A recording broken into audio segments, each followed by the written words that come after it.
G'day. F1 drivers are a unique breed. Elite athletes with rock star status having to travel extreme distances to compete all over the world. And sometimes with just a few days between events. For this group of 20 men, time is at a premium. So let's take a look into the rich and glamorous world of F1 drivers and luxury private jets.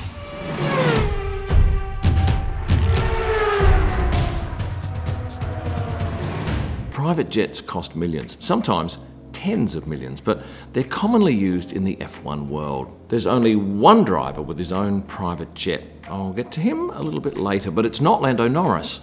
Last year, he was spotted numerous times on board this Lear 60 XR jet. In this instance, Lando was travelling from Liège to Farnborough. 6 people can fit on board this plane, and what's the value of a trip like this? Around 18,000 euros. But who paid for that flight? Well, that would be part of a sponsorship deal that FAI has with McLaren, as you can see here. The McLaren logo is on the rear of the plane. Of course, a partnership like this brings huge exposure to a moneyed market, and there are very few sports that scream money quite like Formula One. So when Lando posts a pic of him getting off an FAI jet, that has real value for the company.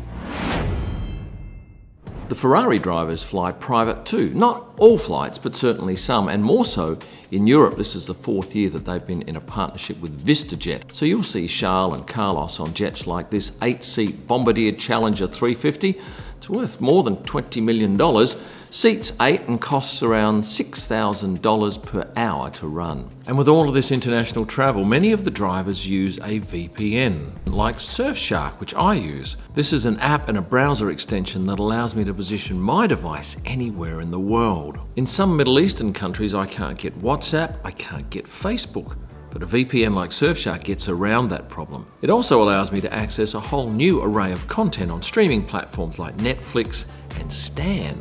How? Well, I simply log my device in via the US or Canada, and whatever's playing in those countries, I'm then able to see. And if you'd like a super deal on Surfshark VPN, go to the link below, click on it, and find 83% off, 3 extra months free, and a money-back guarantee. Just use this promo code. 83% off, 3 extra months free, and a money-back guarantee. Thank you, Surfshark. And why do the drivers and team personnel fly private? After all, there are plenty of commercial flights available and at a much lower price. Well, there are a few factors. Convenience, for one. Drivers have such little time and plenty of commitments. With private flights, they can pick the closest airports, avoid security delays, choose who joins them on the plane, and actually have the aircraft waiting for them, unlike having to wait for an aircraft. Another factor is COVID. Drivers just can't afford to get it and miss a race or two, especially if they're fighting for a championship. And given that airports and commercial flights are high-risk scenarios, flying private is a smarter alternative. Lewis Hamilton, is he the driver with a private plane? No. He used to own a Bombardier Challenger 605. Reports say he bought it for around $20 million in 2013, but he sold that in 2019. Here's his team boss though, Toto Wolff, flying this jet last year for the Belgian GP. This year's Haas drivers, Nico and Kevin, often fly private. Here's Nico on his way to boarding a Cessna 560 XL Citation. This is a plane that you can pick up for around $4.5 million used, and it seats 8. On this day, he was joined by Mick Doohan and David Coulthard. Kevin Magnussen left Liège Airport that same day on a Pilatus PC-12. Now this is an aircraft worth around $5 million. It's a single-engine plane, so it's one of the more modest private flights that I've seen. And even Yuki Tsunoda would have to bend as he walked down the aisle on this 5-seat plane because it is only 1.4 metres high. Does Valtteri Bottas own a private jet? No, but he often flies private with InsyJets. He's sponsored by InsyJets and features very predominantly in their marketing. So what would you pay for an InsyJet 2.5-hour flight from, say, London to Nice in one of their very light jets? Well, 6,000 to 9,000 euros, which I didn't think was too bad, and you'd be super comfortable. Is the current World Drivers' Champion the only driver to own their own plane? He is. Max Verstappen lives in Monaco and owns a Dassault Falcon 900EX. He bought this from Richard Branson's Virgin Group. It was built in 2008, has 3 engines, and was delivered to him in October of 2020. This is a well-photographed aircraft, and as you can see, it features Max's lion logo on the tail. Have you seen the rego on the plane though? Interesting, PH DTF. DTF, which Max says stands for Down to Fly. He could fly to most races from Monaco too, as this jet has a range of just over 8,000 kilometres. So does he fly it to all races? No. Like a lot of the other drivers, they fly commercial for some of the long-haul jaunts like Australia. And at last year's French GP, I happen to know that he took a helicopter instead of his jet. Why? Well, the nearest airport to Monaco is Nice, and that's a 25-minute drive and then a 126-kilometre flight. It was quicker for him to just grab a helicopter from Monaco for the 145-kilometre flight. A Bell Jet Ranger would do that trip in about 50 minutes. His teammate Sergio Perez flies private from time to time. After the Belgian GP last year, he and one of his two trainers, Xavi Martos, hopped on board a Gulfstream G300 and headed for Madrid. This is an aircraft that seats 12 and is worth around $4.5 million. Recognise this F1 driver? Yes, Pierre Gasly, along with his trainer, Pirou Salmela, in Liège boarding a Cessna Citation.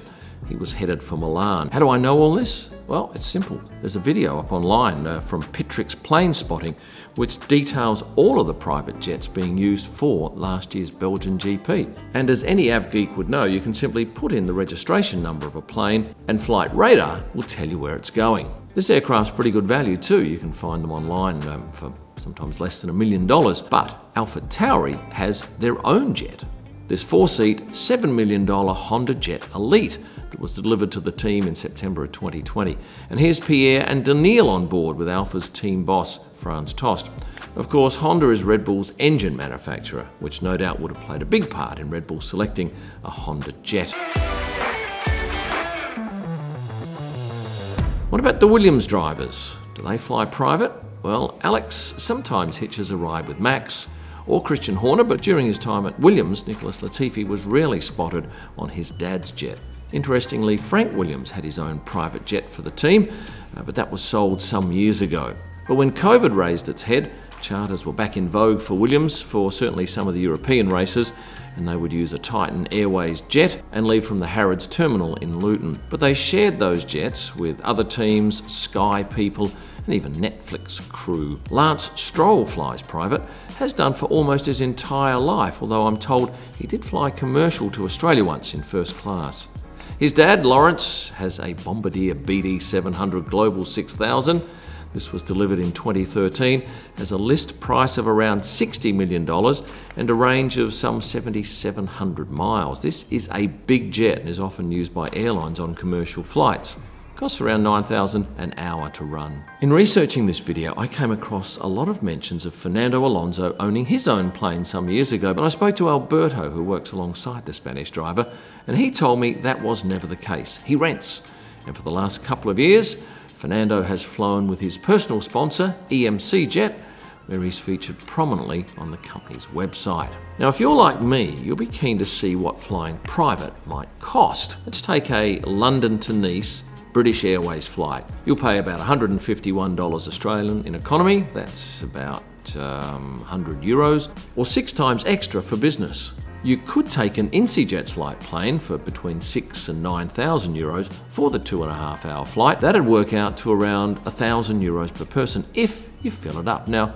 most wouldn't. They wouldn't be running at full capacity. So who pays for the charters? Sometimes the team arranges transport for their drivers, but there are some drivers who receive a travel allowance, so they can choose to go commercial, stump up for a jet for them, or invite other drivers to throw in some dollars and share the flight, and that happens often. And while many fly private in Europe, outside of the region, it's often commercial flights.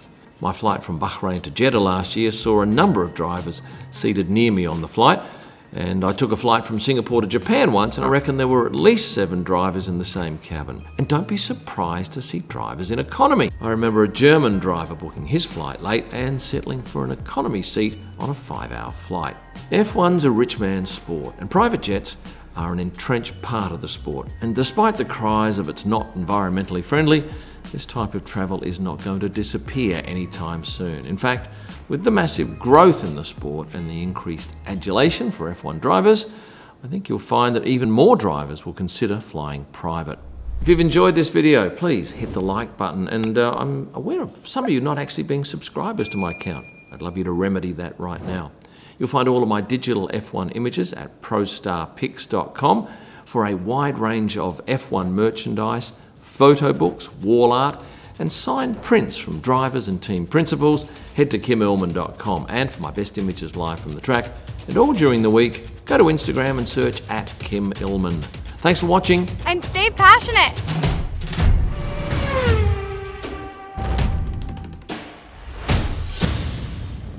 Oh, that f***ing light's in shot. No, I'm not.